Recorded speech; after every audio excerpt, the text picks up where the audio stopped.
Siéntanse bienvenidos a este anecdotario anónimo.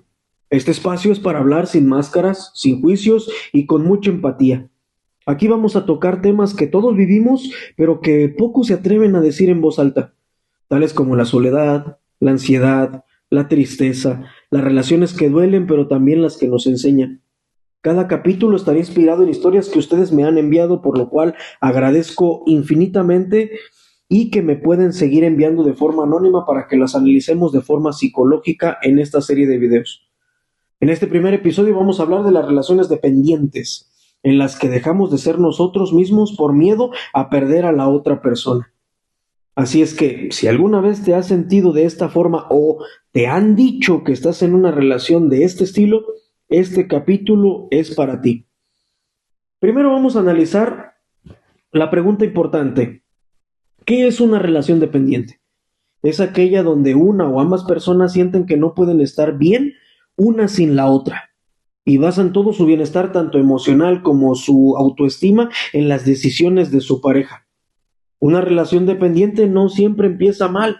A veces comienza con esos tildes de amor, de cuidado, de atención, pero poco a poco se transforma a algo parecido a una necesidad. Como ves, las relaciones dependientes pueden volverse un círculo difícil de romper. Miedo, culpa, sacrificio y todo en nombre del amor. Pero lo más curioso es que muchas veces no nos damos cuenta de que estamos dentro de una relación de este estilo. Lo interesante de las relaciones dependientes es que el cuerpo y la mente reaccionan como si fuera una especie de adicción. Cuando estamos con alguien que nos genera esa mezcla tanto de cariño como de seguridad, pero al mismo tiempo el miedo a perderlo, nuestro cerebro libera dopamina y oxitocina, que son las sustancias del placer y de la recompensa. Por eso, cuando la pareja se aleja o no te responde, literalmente sientes una especie de síndrome de abstinencia emocional. Y luego, súmale las redes sociales, la cosa se vuelve todavía más intensa. Ver si ve tus historias, si le da like a otra persona o trata de responder o tarda más bien en responderte, activa esos mismos circuitos cerebrales que encienden esa bandera llamada rechazo social. Es decir, no solo te va a doler el corazón, sino también tu cerebro. Pero este es un patrón que no aparece de la nada. Muchas veces tiene sus raíces en la infancia. Así es, personas que crecieron con padres ausentes, poco afectivos o todo lo contrario, demasiado sobreprotectores, aprenden dos cosas del amor. Este se gana o debes de temer perderlo. Esas heridas emocionales acompañan a la persona durante toda su vida adulta, empujándolo a buscar relaciones que le den seguridad, aunque estos le resten toda libertad posible. Aquí es donde está una de las verdades más duras. La dependencia no es amor, es miedo. Miedo a no estar solo, a no ser suficiente, a no volver a sentir algo que nos necesita, a alguien que nos quiera. Pero el amor real no nace del miedo, sino es la elección consciente para compartir la vida con alguien sin dejar de ser tú mismo. Teniendo un panorama más extenso del tema y sus efectos, vamos a arrancar formalmente con nuestro primer anecdotario anónimo. La primera se titula Si no me contesta, algo hice mal. Con mi ex era así todo el tiempo.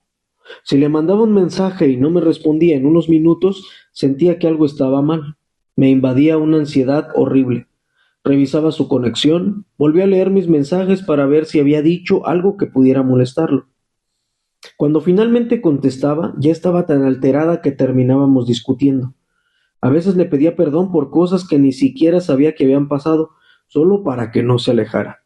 Vivía con miedo a su silencio.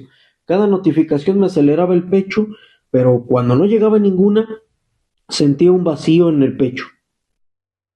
Me costó mucho deshacer ese sentimiento. Más que una dependencia, es un claro ejemplo de apego ansioso. ¿Cómo explicarlo? La forma de vincularse de una persona te hace sentir que siempre vas a estar abandonada. Este tipo de vínculo puede volverse muy desgastante porque tu mente no deja de descansar y siempre estar alerta.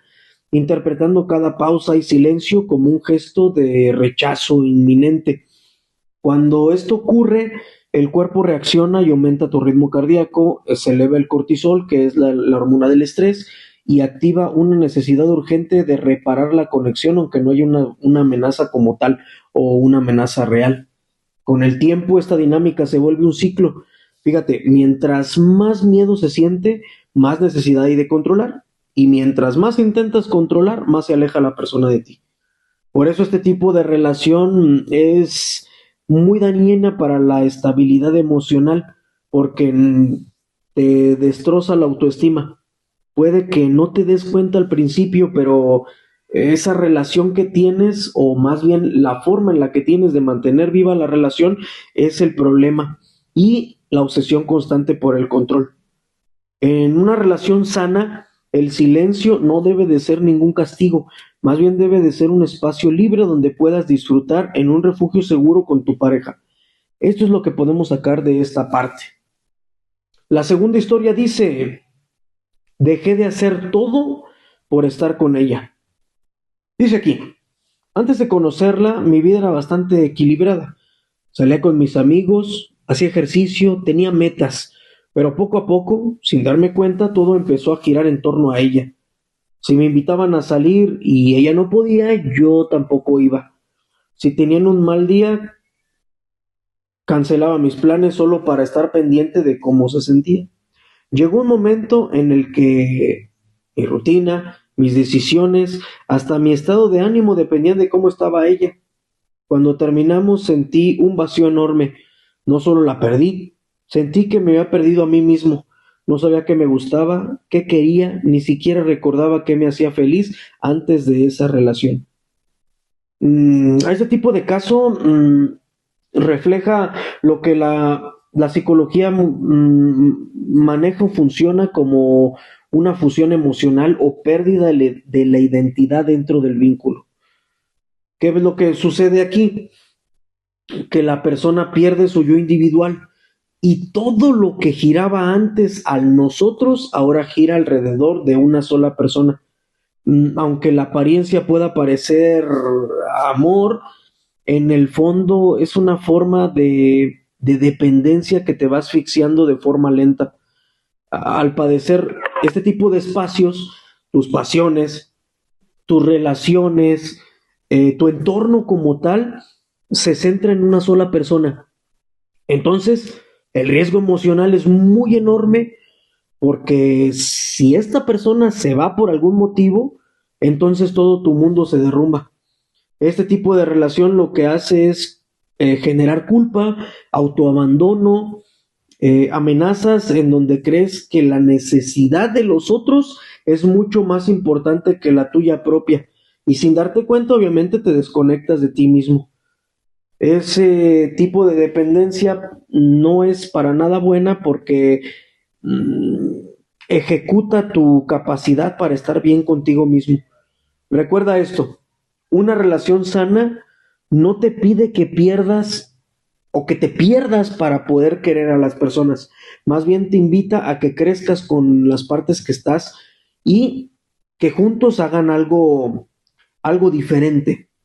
Entonces, esa es la cuestión ahí con esta parte. Espero que ayude.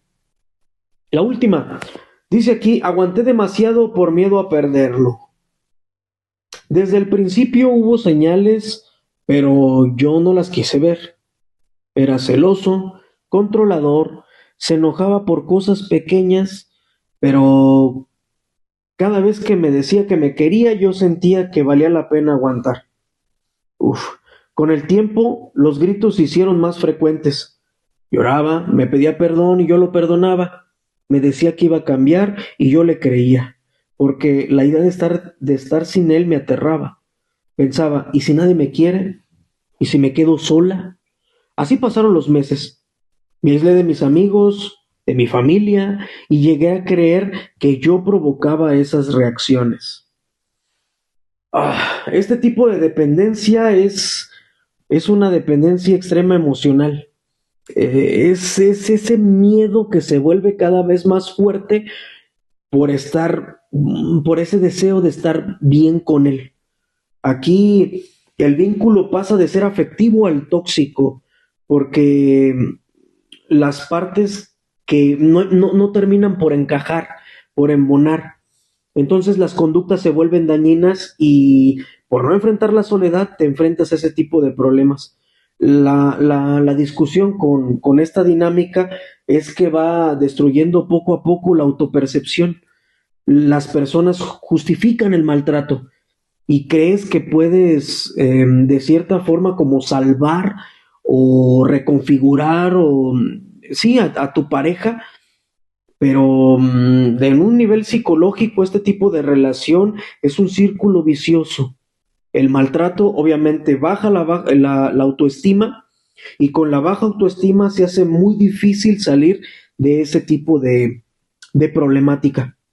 Obviamente el daño emocional es muy grande y este tipo de dependencias puede causar síntomas físicos tales como el insomnio, la fatiga crónica, la ansiedad, incluso la depresión. Recuerda esto, amar desde el miedo nunca va a terminar bien, pero cuando este se mezcla con la culpa, el dolor, el miedo, deja de ser amor o una buena relación. Más bien es un lazo que te va a atar y no te va a dejar salir de este tipo de zonas. La realidad es que a veces confundimos el amor con la necesidad y la compañía con la pertenencia y el vínculo con la dependencia. Pero la verdad es que nadie puede salvarnos de nosotros mismos. Ninguna relación, por más intensa, por más apasionada, no va a poder llenar ese vacío que nace en nuestra interior. En las relaciones dependientes se encuentra el miedo, miedo a perder, miedo a no ser suficiente, miedo a quedarse solo, miedo a que se disfrace de entrega, cuando en realidad es una forma de huida la que nosotros tenemos. Desde la psicología, entender este tipo de vínculos refleja algo muy importante, una herida, una carencia, una necesidad de reafirmar nuestra propia identidad. Pero más que nada, debemos de verlo como una oportunidad para poder hacernos un autoexamen y decirnos, ¿estoy amando desde la libertad o desde el miedo? ¿Estoy compartiendo mi vida o la estoy entregando por completo?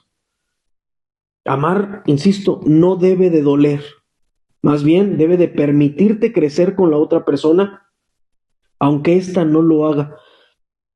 Si lo vemos de forma filosófica, podríamos decir que el amor más profundo no es aquel que te ata, sino aquel que te enseña a elegir sin depender y soltar sin odiar, porque muchos pueden llegar a tener esta parte no muy clara, donde pueden decir, ya lo superé, pero con ese cierto recelo, porque cuando aprendes a estar bien contigo, dejas de buscar mitades y empiezas a construirte desde la plenitud. Así que, si te reconociste en alguna de estas historias, no lo veas como un fracaso, sino como una especie de inicio para cambiar. La dependencia puede romperse cuando empiezas a fijar el foco en ti, en tu valor, tus límites, tu propia paz. Y si hoy estás en este proceso, recuerda, no se trata de dejar de amar a los demás, sino más bien empezar a amarte tú mismo y a partir de ahí empezar a fluir hacia adelante. Comparte este video con alguien que necesite escucharlo o cuéntame tu propia experiencia anónima para el siguiente anecdotario, porque hablar de lo que nos duele también es una forma de sanar.